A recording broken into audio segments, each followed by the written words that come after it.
अस्सलामुअलैकुम अज़ीज़ तुलबा व तालिबात, आइए आज हम मुख्तलिफ नसब नुमा वाली कसरों की जमा किस तरह से की जाती है वो सीखेंगे।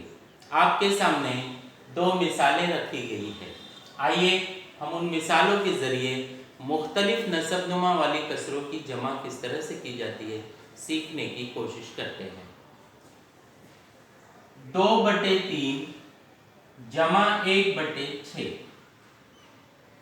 2/3 में नसबनुमा है 3 और 1/6 में नसबनुमा है 6, यानी दोनों के नसबनुमा मुख्तलिफ है।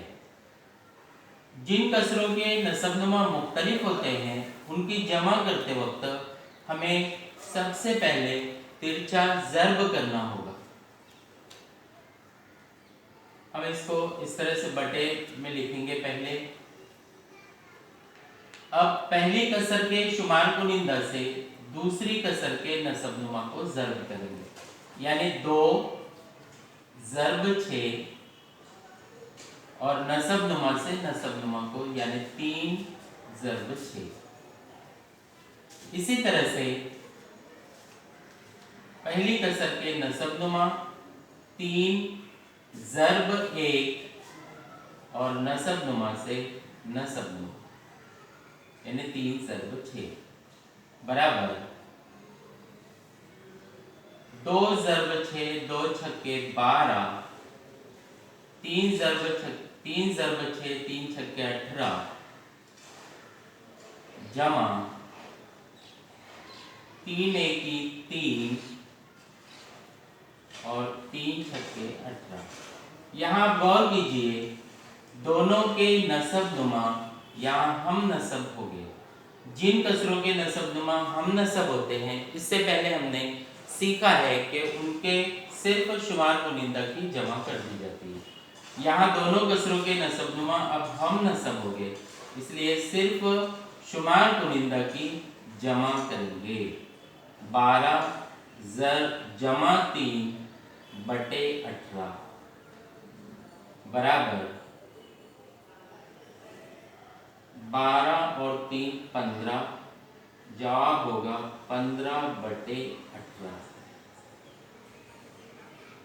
आइए एक और दूसरी मिसाल के जरिए हम मुख्तलिफ नसब कसरों की जमा किस तरह से की जाती है समझने की कोशिश करेंगे। 2/5 जमा 1/3 यह हल करना है हमें। पहली कसर के शुमार कुनिंदा से दूसरी कसर के नसबनुमा को ज़र्ब करेंगे और हमेशा नसबनुमा से नसबनुमा को ही ज़र्ब कर दिया जाता है। 5 ज़र्ब 3। आगे बढ़ेंगे 5 ज़र्ब 1 और नीचे नसबनुमा 5 ज़र्ब 3 बराबर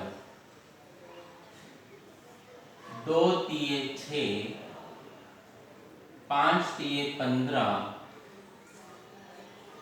जमा 5 एकी 5 और 5 तिये 15। गौर कीजिए, जो नसबनुमा मुख्तलिफ थे अब वो नसबनुमा मसावी हो चुके हैं। 6/15 जमा 5/15। अब हल करना हमारे लिए आसान हुआ क्योंकि इनके नसबनुमा मसावी हो चुके हैं।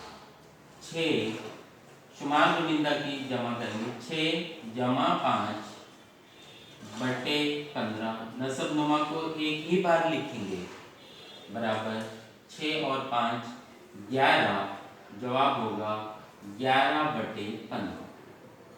यानी यहाँ मुख्तलिफ नसबनुमा वाली कसरों की जमा और तफरीक करते वक्त सिर्फ इस बात का ध्यान रखना है कि हमें उनके नसबनुमा को हम नसब बनाना है। हम नसब बनाने के लिए कसरों का तिरछा ज़र्ब किया जाता है।